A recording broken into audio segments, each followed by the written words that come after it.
Hello, assalamu alaikum, good morning, khushamdeed, ji ayanu, goedemorgen, ishbata. Bakher Angele, Ni Hao, Tuna Shumme, Washmale, Ohio Gonzaimus, Guten Morgen, Hola, Boyol, Privyet, Kaifa Hal, Haleshuma Chatore, Ahlan Wasalan, Marhaba, Buna, Mucho, Gracias, Swabia, Balli Kereaya, and thank you very much, ladies and gentlemen, for tuning into PTV World. You're definitely watching World this morning alongside the very fantastic, amazing, scintillating, superb, the very well spoken Miss Shiza Hashmi. And I happen to be Shahzad Hassan Khan, and we hope and pray that everybody out there is ready to kickstart their day with us. Hello, Shiza. How are you doing today? Thank you for asking. I'm doing absolutely great. You tell me how you're doing. Because, okay, so here's the thing, ladies and gentlemen, it's so funny. You and me, we both realize that he is the energy quotient of the show, right? So for the past few days, he has been asking me that I might take a day off, or the next day I might not come because, well, he had chores to do in the morning, right? And it's been a week, he did not take the day off. So you tell me, are you ever going to take it off? Or Well, are you... I'm still I think in you're the hooked process. to this work. I'm still in the process, but I think it's just my parents who really do not let me take a day off, and they're like, hey, you know what, you can do anything and everything right after your show. So first things first, you really need to go for your show as well. And when I actually think about it, that okay, my daughter's waking up for school, everybody who's actually supposed to go where they're supposed to be in the morning, if they can do it, why can't I do it? So I literally wanted to kind of behave like a child, but then I don't think that my parents are giving me enough space to kind of behave like a child. So I am here behaving like a grown up. An adult? Yeah, behaving like a grown up as well. But I think taking a day off is certainly for, that you really need to have to attend to something which is very important. But Alhamdulillah, I've managed to kind of make sure that, anything and everything which is important for me in the first place is World this morning on PTV World. So here we are, ladies and gentlemen, and whatever's going to happen next is next, So the first on the list will always be this show and our audiences out there. But other than that, I hope that you're doing great as well. Yes, I am. Thank you for asking. And we absolutely love the fact that you're here, of course. So keep doing that. And whenever, of course, you do need my assistance, you know where to go as well. But you know what? I'm sorry for pulling your leg once again as well. Once again. But yesterday, ladies and gentlemen, this is the kind of conversation me and Shiza had. And it was like that, since there was a lot of traffic, so Shiza's parents decided to move to Multan. It's true. No, but how is it even possible? Achha, so listen. I think traffic is worst in Multan. I've been to Multan so many times. My sister used to live over there. It's only one or two, I think, flyovers which actually kind of help you to kind of go conveniently. Other than that, other than the flyovers, it's just stuck. All right, so in my defense, you guys, it did happen, I swear to God. Okay, so before moving to Multan, we were living in a part of, or rather an extension of Rawalpindi. Okay. So, even beyond Rawalpindi, I believe that the traffic's a lot. And most of the work, our jobs and, the places we had to hang out were all in Islamabad. So coming from Adiala, yes. Coming from Adiala to Islamabad, imagine that, Shahzad. Yeah. No one would want to do that. And I think that took the best of us. That tested our patience. But coming from Multan to Islamabad, I think coming from Multan to Islamabad is a much They don't mind job. anymore. Really? I swear to God, they don't mind. They're here. And it's because of the motorways out there, right? Sorry? It's because of the motorway out there. Yes, now it only takes 6 hours. Hardly 6, yes, thank God. But I guess kudos to everyone who actually travels from Rawalpindi to Islamabad every morning for their work or respective deeds. Yeah. It definitely takes a lot of heart. Exactly. But first things first, ladies and gentlemen, obviously, we want to start our days with some good news as well. And I think majority of the Pakistanis do know about it.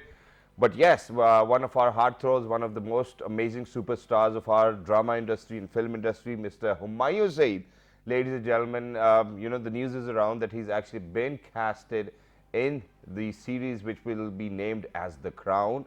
And it is based on the life of Diana, the late Diana. And he gets to play the role of Dr. Hasnaat, yes. Wow. So basically, this is going to be the 5th season now, and The Crown is not about Diana, but about the royal family itself. Yeah. So in the 5th season, we're following a timeline, right? So now this is the season for Diana, and now they have to wrap it up, of course. It's sort of a docu-series with all the historical aspects to it. And you know what, why this is such a proud moment for the industry, for the entire country, Shazad? Because for the past 2 years, our stars have been fighting, sort of literally requesting on social media that Pakistani roles be given to Pakistani actors. True. It was Money Heist, it was Squid Games, and it was so many other popular shows on Netflix which had a Pakistani character, but it was played by either Indians or either someone else. So Pakistanis were really, they wanted what was theirs. Yeah. And I think it is definitely a brilliant step. Congratulations, Humayun Saeed, for doing that. And oh my God, I'm so excited. Exactly. In this year, they're going to launch the season this year. Wow, Inshallah. that's wonderful, and it's going to be on Netflix, right? Yes. So, ladies and gentlemen, please make sure that you keep an eye out, and if you get to know anything about The Crown, the season itself, make sure that you write to us as well. But Yes. there was a very different news as well, where there were a lot of people even tweeting in favor of Fawad Khan, that Fawad Khan was casted for the same role as well. But then eventually, Mahira and everybody from the industry started tweeting and congratulating Humayun Saeed, and that's when we actually got to know that, hey, you know what, that's the role It's will be done by Humayun Saeed. Yeah, but speaking of not only this series, The Crown, but among others as well, the pandemic actually stopped shooting for a lot of seasons, and a lot of seasons or shows that I was watching, their dates got postponed as well, because of course, the world was sort of adapting to what was thrown at us. That was the COVID-19 itself. And don't you feel like in every aspect now we will have to sort of adapt to the COVID as well, right? Exactly, we will. And before we kind of move on to that, I think I would want to complete the previous story where Fawad Khan will actually be featuring in a Marvel. In Miss Marvel. Yes, exactly. So please make sure that you keep an eye out for that as well. And Shiza, you're very right.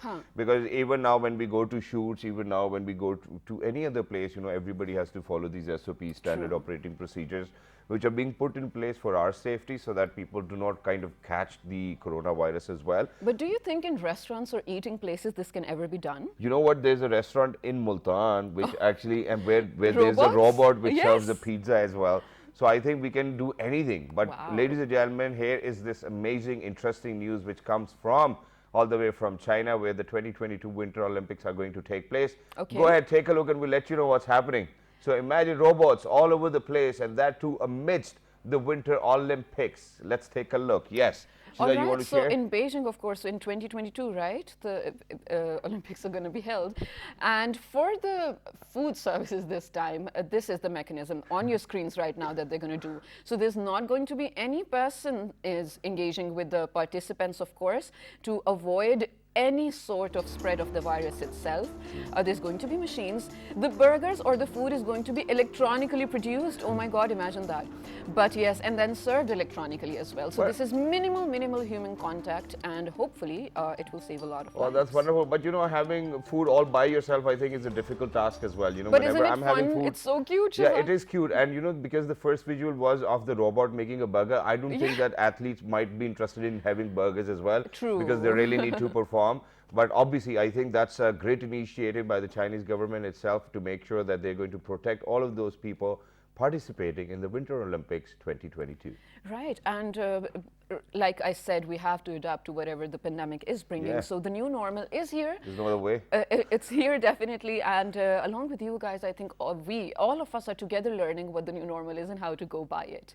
But don't you feel like, Shazad, and we've spoken about this so many times ever since I like your energy today, yeah. Achha, I must admit, yes. Extra coffee. Ever since the pandemic came, because we were so paranoid and we were all so scared for life, I think we were all without confirmation, just sharing the informations we were getting, right? Forwarding messages. In our head, we were thinking we are helping each other, but we never sort of made sure that the information is correct or not. And not just in the case of COVID-19, it happens every day. The use of internet is a part of our lives that we cannot deny or neglect anymore. But how to go about it safely is something we always discuss, and I feel like it will always be up for debate. Exactly. Because human nature, right? But very quickly, Shiza, I think that, while we speak about how, there's Internet of Things and how, banking is taking place all over the internet as well, how learning management systems came in, how telemedicine came in. It was all because of internet, ladies and gentlemen, in the first place. But imagine that, we people might not even have a single difficulty while operating on the systems, and it's because of the fact that, alhamdulillah, we can see, we can hear, and we can pretty much do things while all of our senses are working. But imagine if there are people who really are visually impaired, God forbid, or probably they have a hearing impairment, or there are people who are living with disabilities, you know, I think it makes it difficult for them to kind of be on the internet, because the internet or the screen does not kind of talk to them, and they do not share the content with them. So imagine, ladies and gentlemen, that there was an internet society which was being built or created, or which was formed back in 1992 or 93, and they're primarily now, this time around, what they're doing is that they're making sure that internet is accessible for all the people who are actually living with disabilities as well. And to kind of have that, that's the vision of inclusion for us and for the world to have as well. So I think what we really need to do is we need to talk about the global impact of making internet accessible, because internet itself, ladies and gentlemen, is global and it's without any boundaries as well. And then we'll come down to what challenges do people face or come through, and how do you think that we can kind of come out of it as well. So without any further ado, we're very lucky that we've actually been joined with somebody who's done his MPhil, who's done his PhD. He's a member of the Internet Society as well. Ladies and gentlemen, he's a research scholar himself. He is Dr. Muhammad Shabir Awan Saab. Hello, sir. Assalamu alaikum. Good morning. How are you? Hello, Shazad. Hello, Shiza. Assalamu alaikum. And very good morning. Thank you very much for the invitation. So and thank you very much for joining us. Well. Wonderful to have you. So first things first, sir, when did you join this Society for Internet, and why did you join it? Basically, I joined the Internet Society back in 2015, and it was a local initiative in Pakistan organized by Ministry of Internet Information Technology and Higher Education Commission. And the initiative was Pakistan School on Internet Governance. Wow. I attended that 4-day school, and there I came to know that there was this society which was working for promotion, development and growth of the internet. Okay. And I thought, so I was using internet, and I know that the internet was required to be used by person with disabilities as well. So I thought this was the place, this was the organization that I should work with as a volunteer to make internet accessible for person with disabilities as well. Oh, that's nice. So since then I've been with the Internet Society. Okay, that's brilliant. Now, just to be clear, Dr. Saab, is it open for everyone to be a part of? And secondly, you know, just reading on the website, it says that the heart of our mission is the people itself, because you want to make sure that they use the internet safely and with all the, you know, right kind of tools to know what to go for. How do you do that? I mean, you know, with so much, when we talk about digital penetration, Pakistan has a huge, I mean, the digital penetration is so huge, especially in South Asian countries, considering we're a developing country, every household now has access to internet. How can you do that? How can you make sure they're safe? Yes, that's a challenge. But first questions first, that is it free for everyone? Yeah. Is it available to everyone? Yes. Internet Society's membership is for everyone. Okay, brilliant. Internet Society has a global presentation, and it has over 120 chapters all around the world. Some countries have multiple chapters, some countries have only one. Some even still don't have any, but there are chapters. You can join as a single member, or you can join as a chapter as well. Okay, that's So, nice. it's open for everyone and free for all. I think that's wonderful. The second but part I want. Yeah, go But ahead. the second question, that how can we make the internet secure and safe for everyone? But before I answer this question, I would still say that even digital penetration in Pakistan and South Asia is so much, and people living in these countries are using internet more than the people living in the Western countries. But if you see it as per the percentage of the people or the total population of these countries, so if I'm not wrong, about 30 million or 40 million people in Pakistan use internet. 54% household that makes in terms of digital penetration. Yes. Digital penetration. So 54% would mean 100 and something like 20 million or 110 million, something around that. But still, you see there are 46% of Pakistan's population that don't use internet. Exactly. This digital divide is not there in the Western or European countries. So there is still a lot of work to be done. But even more is the thing that Shiza just hinted to, that how do you make that internet secure and safe for everyone? True. Right. And this is what and where the mission of the Internet Society comes in. And that is through raising awareness, through making sure that the tools and the technologies that are built, they are secure. Encryption is not broken. True. So these kind of techniques and security measures are adopted. By the adoption of those tools, techniques, and security measures, we can, and raising awareness, we can at least make sure that the people who are using internet, it is for them trustworthy and secure. Exactly, and thank you very much for kind of giving a detailed answer of what actually she's asked, and I think it was very pertinent and important to be asked as well. But sir, for somebody who somebody like you who's actually been involved in international relations or internet governance and policy making, I think for a country where a digital policy is yet to be announced or yet to be out there as well, I think that there might be a lot of challenges for people within the internet society, because number one, where you said that it is a digital divide or an internet divide as well, I think I would tend to disagree, because it's just that time which is going to take to build that infrastructure so that we reach out to all of those people, because the companies out there are hungry to reach out to all of those hundreds and millions of people which are out there, but it's the infrastructure which is taking a little bit of time, number one. Number two, you told us about awareness. Awareness will eventually come when the product will be in their hands as well. So it's not going to come before that. How do you think that we can really educate or teach them via whatever mediums we have as of now, so that they're ready for the newer technologies to come in? Because the adaptation to newer technology is something which enhances your level of better understanding. The short answer would be the use of through the use of the same technology. Yeah. Because awareness is not just that you can suddenly prepare a course, a crash course, you can deliver it to someone and made them follow it. So it has to be inculcated, it has to be ingrained in the minds of the people that this technology is there, whether we like it or not. Yeah. So we have to use it someday. And the COVID-19 situations and the lockdowns are the best examples of it, that people who did not wanted to use technology, they were forced even to use this. True. So we like it or not, technology is there. Now the question is that how do we make it safer?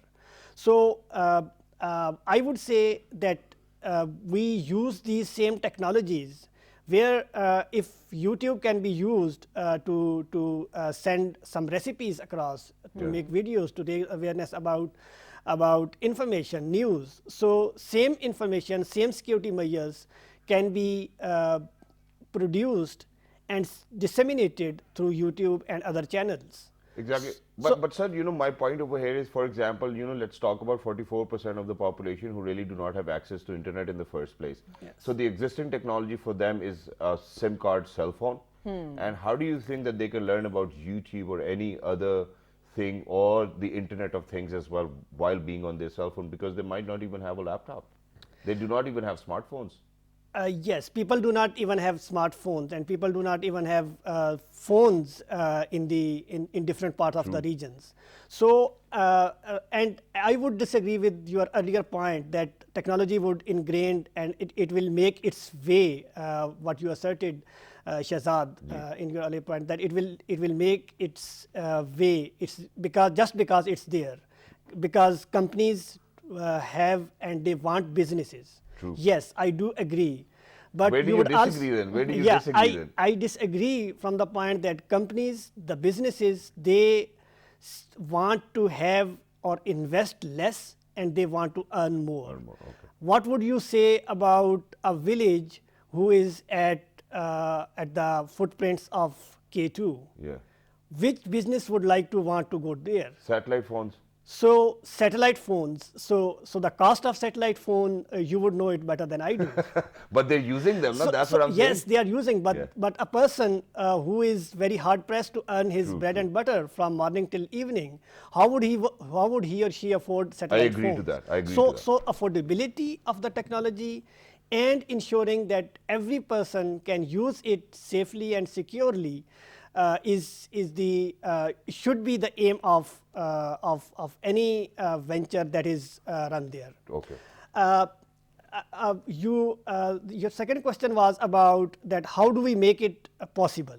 True. This is the question, and this is where different CSR initiatives, the initiative of the Internet Society comes in, and the initiatives of many other governments comes in. Okay. Many of the other governments, they are also trying to make internet available and affordable and secure for people. And this is where my initiative to make internet accessible for person with disabilities comes in. Because you may have state-of-the-art technology, you may have state-of-the-art laptop available with you, Yeah. but just because a developer, while developing a website or the app, did not thought about the needs and requirements of people living with disabilities, a person living with disability may not be able to use that app or website. Yeah. So living in a very rural area, having state-of-the-art technology does not ensure that everyone can use it. True. So there has to be also some awareness about what we call the developers, the technical guys, technical communities, to tell them that there are people who use technology differently, so they need to take care of their needs while they develop their businesses and their applications as well. Wow, that's wonderful. Which is why I say, I'm going to defer to your case over here as well, because not just that, while being visually impaired, you made it accessible for yourself, but over here you're actually helping other people so that they can be included within that sphere of technology which we are talking about today as well. So how did you do it for yourself in the first place? Because I am an avid believer that you did it by yourself, for yourself in the first place, and now you want to share that technology, and it is about sharing as well, because the person who actually came up with the idea of internet, he gave it as a gift to the entire humanity. Otherwise, he might have been a trillionaire by now as well. So how did you do it for yourself, and how do you think you're making it accessible for everybody else? So, Shahzad, first thing first, disclaimer that I did not do it for myself. All right. The technology was there. Yeah. I discovered it That's what I was referring through to. education, yes. Yeah. That I discovered it through education. And now I'm trying to promote it and raise awareness about this for other people as well. All right. So when I was in my high school, which was the Government Kandil School for the Blind, there I came first time to know that there was this computer technology using which I would be able to read books Okay. without the assistance of any living human being and do other tasks as well. There I was first introduced with the internet. There was I was first introduced with the screen reader technology, and the technology that time was it was 1998 or 1999, so 22s and 3s. 23 years back. Yeah. So that was it was not at this stage that we are today, but it was still there. So I started using the technology with sometimes more and sometimes less. But with the passage of time, I started depending on technology more and on other means less. So now I am here. Well, and why shouldn't you have, of course, because technology is equally for everyone. True. And when we talk about technological development, it has to make sure to take everyone with them, of course, on the same pace as well. So we're really glad you did that for yourself, first of all, and now you're here advocating for it. Because, you know what, hundreds of thousands of people out there still might be wondering what kind of facilities they might have at their hand, right? Very quickly, and this can be a part of the conversation because, ladies and gentlemen, over a last few years, over a period of last few years, Pakistan very quickly narrowed down the gender gap in their digital users and consumers. Because when we talk about the 54% digital penetration, mostly because we are mostly a rural society and because a huge population lives in rural areas, that particular chunk of the society, Shahzad, it's severely patriarchal in a way that the women of the house might not even have a smartphone, for that matter. Probably. If we talk about Yeah. villages and all, okay? Yeah. So when we talk about such a gender gap, education is for all, inclusivity is for all, everyone has to be on board. Does Internet Society somehow cater to that, or is it doing anything about that? Or is it a matter of interest for you at all? Yes, it is. It is. Internet society is not discriminating on the basis of gender or Okay. any other any other basis. Thank So you. definitely, women or gender is one of the main issues, and there is this gender specific women special interest group at the Okay. Internet Society, Brilliant. which is not just for women who live with disabilities, but just for women who may not have any disability but still may be facing issues with regards to technology. This SIG addresses their needs. Brilliant. Wow, Brilliant. that's wonderful. And you know, before I actually move on, I think on a very lighter note, everybody knows how to use technology because a husband will eventually call his wife, you know, "Kithe hain, tu ghar nahi aayi?" Or a wife will eventually call, end up calling her husband, "Kidhar ho yaar, tum ghar nahi aaye ho?" To You know, so safely use it is yes, the issue, so safety, obviously we have talked about it as well, but you know, we are just around the corner with artificial intelligence, quantum Oh, computing, and yes. metaverse as well. And you know, these are the terms which we are even kind of looking into every single day, that okay, you know, how the world is going to be reshaped. So imagine with artificial intelligence, I think that it's going to be equally accessible for everybody, because you know, here we are talking about, you know, things where we only have to give a command and you know, it will do pretty much everything. So what is the future for with, you know, when we talk about artificial intelligence, quantum computing, metaverse, and then how do you think it will be accessible for everybody? And is that how they're developing it, that everybody and you know, even people living with disabilities can access it? Yes, Shazad, this is very interesting question and close to very close to my heart as well. Thank That you. of how much accessible the technologies of the future would be for people living with disabilities, because whatever has been prepared, it's always in the discourse of the disability studies and policies, that it's difficult to make or modify the infrastructure which is already built, and it's easier to make the new infrastructures and new structures accessible for everyone when you are building it from the start than to making retrospective changes. True. So, seeing this quantum computing, artificial intelligence, Internet of Things, I feel people are aware of that.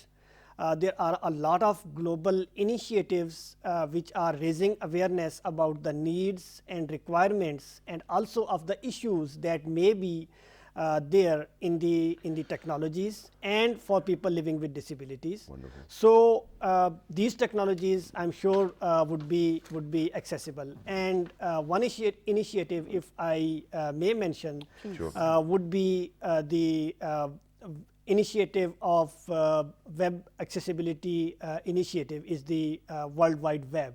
Yeah.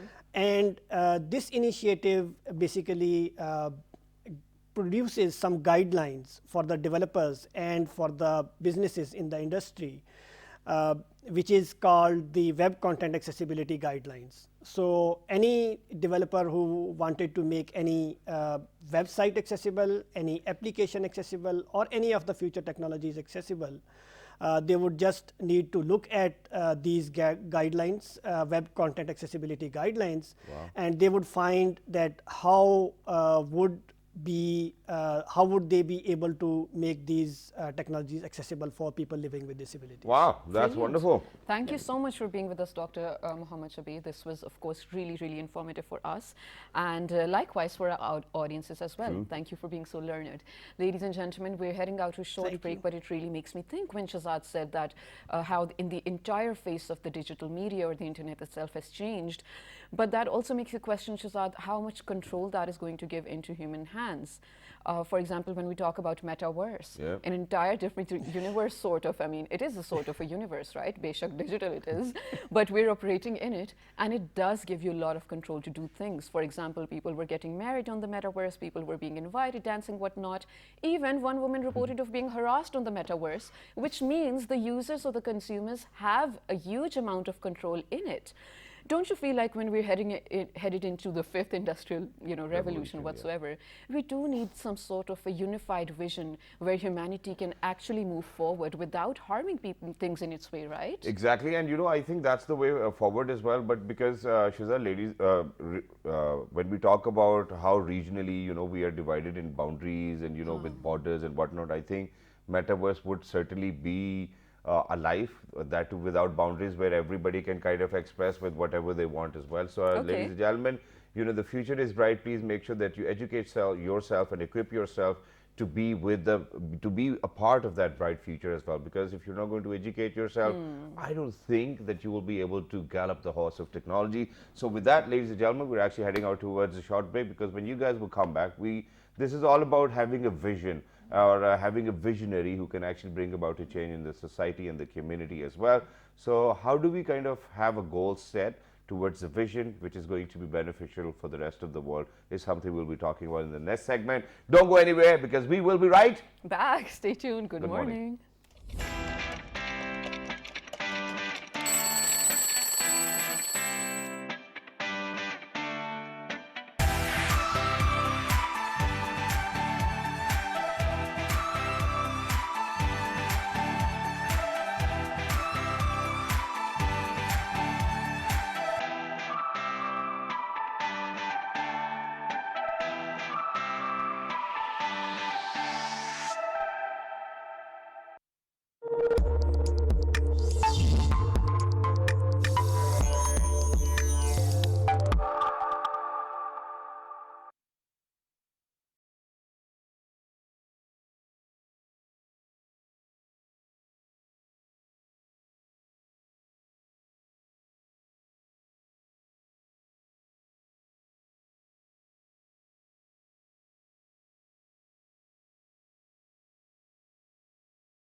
Welcome back to Well This Morning. This is Shazad Khan. I am Shiza Hashmi.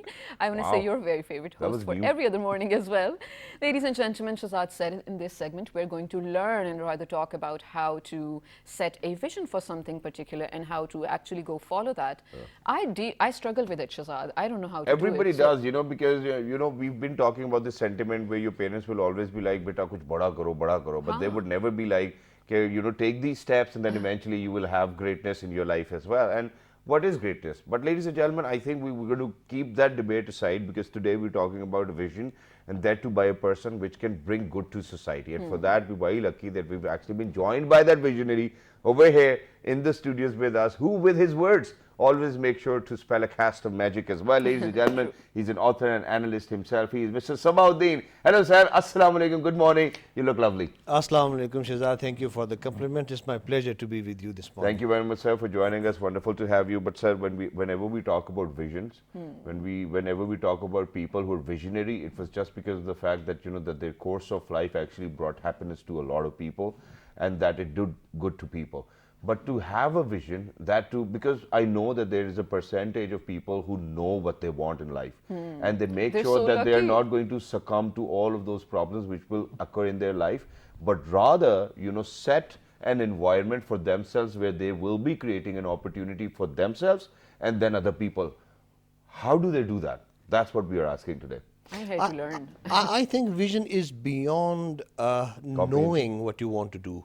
Beyond it is your ability beyond your physical capabilities to see generations ahead, ahead in time, and to be where you want to be. So actually, you are not looking at the things right now that do not exist, but you are looking into the future that is not there for you, but you are actually saying that what should be and what could be and what I should be doing about it and how I'm going to prepare about myself and the people around me.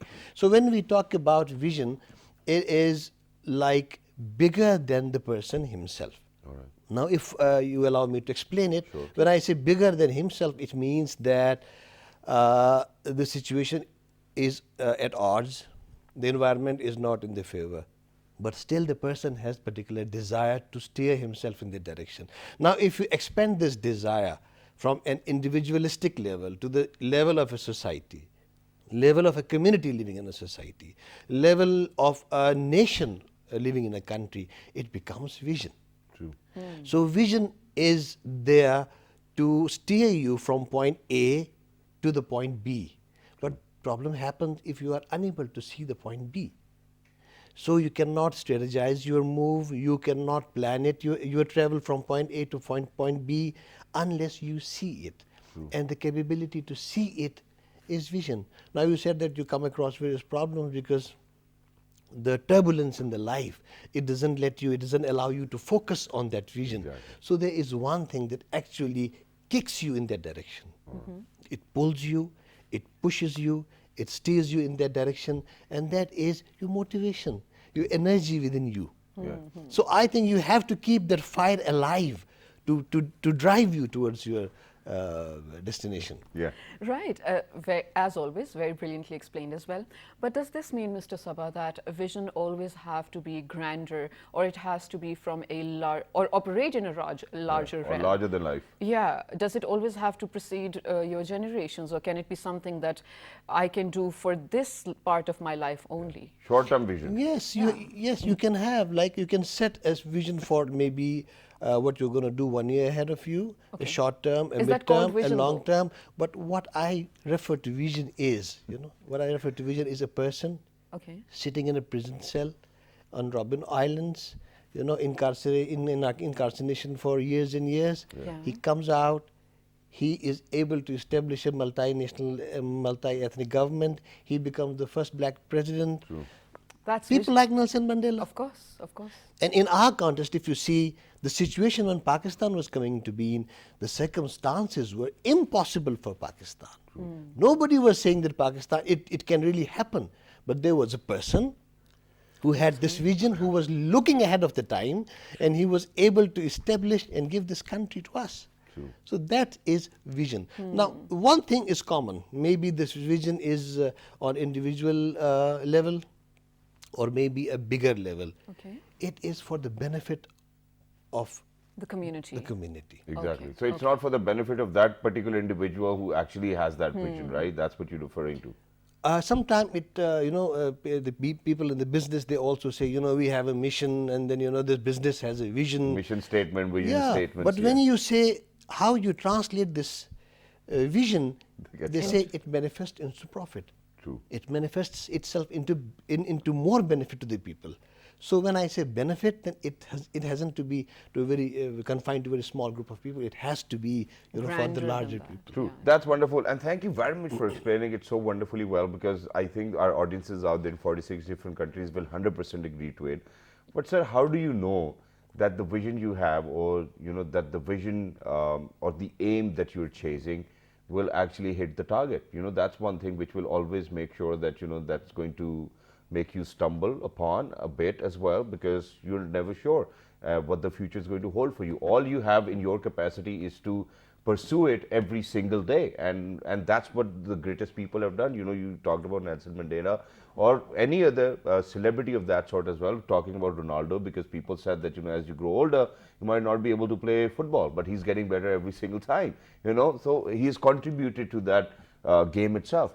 how to be sure within yourself in the first place that that the journey I'm on will actually benefit people. You're right. The first thing, the word that comes into my mind is conviction. Now you are questioning about conviction. Yep. Now how one person can have a conviction that is going to reach his target? The answer is very simple. Vision means you are seeing your objective. Okay. And when you are seeing it, you're believing in it. Yes. And when you say, I believe, then you can do it. All right. If you say, no, I think maybe it happens, or you have doubts about yourself and your capabilities and your own motivation, then you are never going to reach. Because over here, I think that the finest example to give out will be of the Prime Minister Imran Khan himself. Because his 22-year-long journey, which actually in between his journey, he was actually offered a lot of ministries, a lot of other designations as well, and he was like that, this is what I'm aiming for, and only then I can bring about that change that PT has been talking about, that Tabdeeli we've been talking about, that Rasat-e-Madina, those Asas programs, and alhamdulillah, it has benefited a lot of people. Definitely, and we are on board with that. We love the idea as well. But Shahzad's previous question, where he spoke about what drives the vision, and your explanation to it in terms of conviction, makes me realize that vision, the word itself, has only a positive connotation to it, while the vision can actually be all sorts, right? It does not necessarily have to have a positive impact. For example, if we're talking about terrorist organizations, for that matter, or the hippie groups in the 60s, what was the Manson group in the Americas? Yes. So point being, there can be negative motives as well. But we will label it as hate manifestation or something right, of that rather sort, than yes. vision. Yes. But that's Yeah. still vision of that negative mind, and there will be people, huge number of people following him. True. How can someone, an individual, for example me, how can I make sure to judge for myself, okay, this is what I want to follow because this is good or bad? I think the barometer for this is very simple. Okay. If it is beneficial, if it is benefiting you, the people around you, it is benefiting the society, it's good. It's the vision. Right. But if it is detrimental to that, you can't call it a vision. And if you talk But about, no, but then- if you talk about, allow me to explain, if Yeah, you talk sorry. about the terrorist groups, they do not have vision. They believe so. They do not have vision. They manifest. have a false perception or being right and imposing their righteousness on the others, imposing their own beliefs on the others, while harmony brings people together. Yeah. Okay. It combines its energy into synergy to take the people forward to the common objectives. And objectives are supposed to be common for that particular group. But sir, Right. But then, okay, sorry. I know what Shiza's trying to say over here. Now imagine we do have examples even in our neighborhoods, where initially when they started to kind of do benefit or have that vision that, that they really wanted an Islamic state and they wanted Islamic leaders to be out there, how the entire world jumped in and made it impossible for them. But after 20 years now we see that alhamdulillah they have a successful government formed and they're doing wonders for the people and the people are happy. So what happens when a vision is being interfered or interpreted in a very wrong version of from what you have thought? And there will be external forces who will continue to do so. So what do you think that the people who live with that vision should do at that point of time? Is that exactly what you were trying to say? More or less, yes. I think that it's a promise. It's a promise by nature. It's promised by Almighty Allah, the Creator, that لَيْسَ الْإِنسَانَ إِلَّا مَا سَعَى. What you will try to achieve, you will get that. True. The only condition is you have to strive for that. You have to try, yes. So when say you don't get anything except that what you strive for. So the first thing is your struggle. And if you strive, definitely you're going to get an objective. But when I talk about a vision, when I talk about a vision, when I feel this vision it's a blessing. True. It's a blessing in a way that if you want to bless somebody, may you dream. So it's a dream.